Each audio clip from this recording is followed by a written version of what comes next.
तो दोस्तों पिछले एक सप्ताह से फ्रांस के अंदर जो कुछ भी चीजें चली है वो आप सभी जानते ही हैं, आपको बताने की अनिवार्यता नहीं है।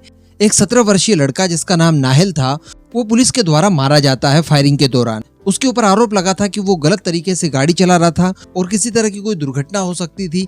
इस वजह से पुलिस ने जब रोकने की कोशिश की वो नहीं रुका तो पुलिस को फायरिंग करनी पड़ी। इसके बाद जो कुछ भी वहां पर देखने के लिए मिला फ्रांस में वो हमारी कल्पनाओं से परे था। कई सारे लोगों की जाने गई, कई सारे लोगों को गिरफ्तार किया गया, बहुत सारी दुकानें लूट ली गई और यहाँ तक की बातें दुनिया भर में प्रसारित हो रही है कि क्या वास्तविकता में उन लोगों को अपने देशों में शरण देनी भी चाहिए जो कि आपके देश में आकर भी आपके कल्चर के साथ घुल मिल नहीं सकते और इस तरह की घटनाओं को अंजाम देकर आपके देश की संस्कृति को छिन्न भिन्न कर सकते हैं। लेकिन दोस्तों फ्रांस में अगर देखा जाए तो भारत की तरह वहां पर भी कई सारे लिब्रांडोज रहते हैं और इस तरह के कई सारे संगठन, कई सारे बुद्धिजीवी, कई सारे एक्टिविस्ट खड़े हो चुके हैं और उनकी तरफ से कहा जा रहा है कि ये जो कुछ भी हुआ है ये पुलिस के द्वारा रेसिज्म जो किया जा रहा है उसका परिणाम है और ये जो कुछ भी हिंसा भड़की है ये हिंसा पुलिस की वजह से भड़की है। अभी नो डाउट पुलिस के द्वारा गलत काम तो किया गया है, लेकिन बाकी का जो कुछ भी मामला हुआ है इसके लिए टोटल कसूरवार ठहराया गया है फ्रांस की पुलिस प्रशासन को। अब ये कितना सही है ये आप निर्धारित कीजिए,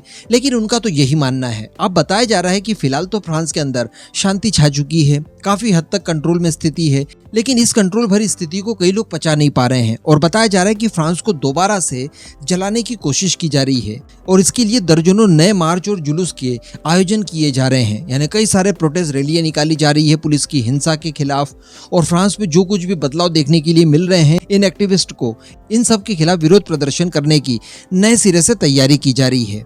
इसी बीच एक नाम निकल कर आता है दोस्तों, 2016 की घटना है। दरअसल उस समय एक अश्वेत व्यक्ति जिसका नाम एडामा ट्रोरे था उसकी पुलिस कस्टडी में मौत हो जाती है और उस दौरान भी फ्रांस के अंदर इसी लेवल के प्रोटेस्ट हुए थे और दंगे भड़के थे। अब इस दौरान बताया जा रहा है दोस्तों कि उसकी एक बड़ी बहन है जिनका नाम अस्सा ट्रोरे है। अब बताया जा रहा है कि वो भी अपने भाई की मौत के लिए उत्तरी पेरिस में एक बहुत बड़ा मार्च आयोजित करने जा रही है।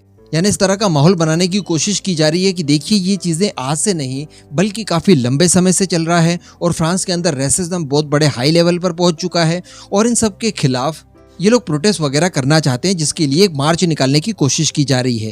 हालांकि मैं आपको बता दूं कि इस संभावित मार्च के ऊपर पुलिस प्रशासन द्वारा प्रतिबंध लगा दिया गया है और वहां का जो लोकल न्यायालय है उस न्यायालय ने भी पुलिस प्रशासन का साथ देते हुए प्रतिबंधों को जारी रखने के लिए आदेशित किया गया है। यानी अस्सा ट्रोरे को ये कह दिया गया है कि आज से 7 साल पहले आपके भाई की जो मौत पुलिस हिरासत में हुई थी वो दुखद तो थी, लेकिन उसको लेकर फिलहाल आप किसी भी तरह का प्रोटेस्ट या किसी भी तरह का मार्च वगैरह नहीं निकाल सकते क्योंकि स्थिति काफी गंभीर है।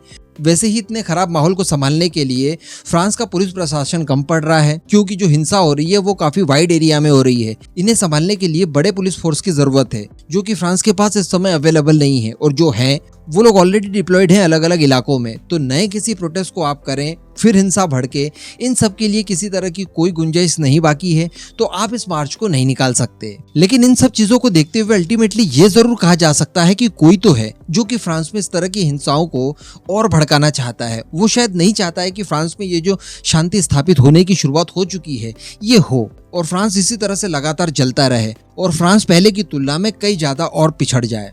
अब वैसे इसके पीछे कौन हो सकता है ये मुझे तो नहीं पता, लेकिन आप सब लोग बताइएगा कमेंट करके कि इन घटनाओं के पीछे वास्तविक हाथ आखिर किसका हो सकता है। लेकिन इसी दौरान एक और खबर निकल कर आई है। फ्रांस में भी दरअसल इन घटनाओं को लेकर 2 गुट तैयार हो चुके हैं।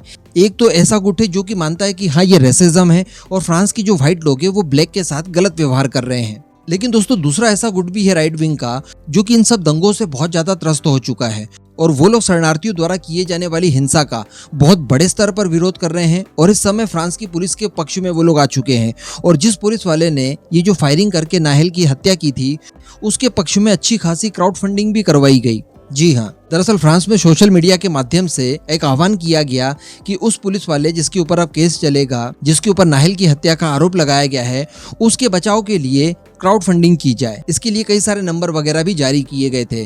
तो बताया जा रहा है कि इसमें कुछ ही समय के अंदर $1 मिलियन तक की राशि इकट्ठा हो गई। तो अल्टीमेटली फ्रांस में देखा जा रहा है कि 2 गुट वापस से राइट और लेफ्ट टाइप के बनने शुरू हुए हैं। ये राइट लेफ्ट वाली लड़ाई एक्चुअली फ्रांस से ही शुरू हुई थी और अब वहीं पर इसका अंत होते हुए हम लोग शायद इन फ्यूचर देख पाएंगे। बाकी भारत के लिए ये काफी गंभीर विषय है, फ्रांस से काफी कुछ चीजें हमें सीखनी चाहिए। और सबसे बड़ी बात कि इसी महीने फ्रांस का एक विजिट होने वाला है प्राइम मिनिस्टर मोदी का, जो कि हमारे लिए बहुत इंपॉर्टेंट होगा। इस दौरान कई सारी बड़ी डिफेंस डील्स वगैरह की जा सकती है, तो उनको लेकर अभी क्या स्थिति बनेगी ये कहा नहीं जा सकता। क्या ये विजिट वाकई में अपनी योजना अनुसार हो भी पाएगी और योजना अनुसार जो जो डील्स करनी थी क्या वो हो पाएगी, इन सब चीज़ों को भी अभी फिलहाल नहीं कहा जा सकता। इस पूरे मुद्दे पर अब आपका जो भी मानना हो नीचे कमेंट करके जरूर बताइएगा।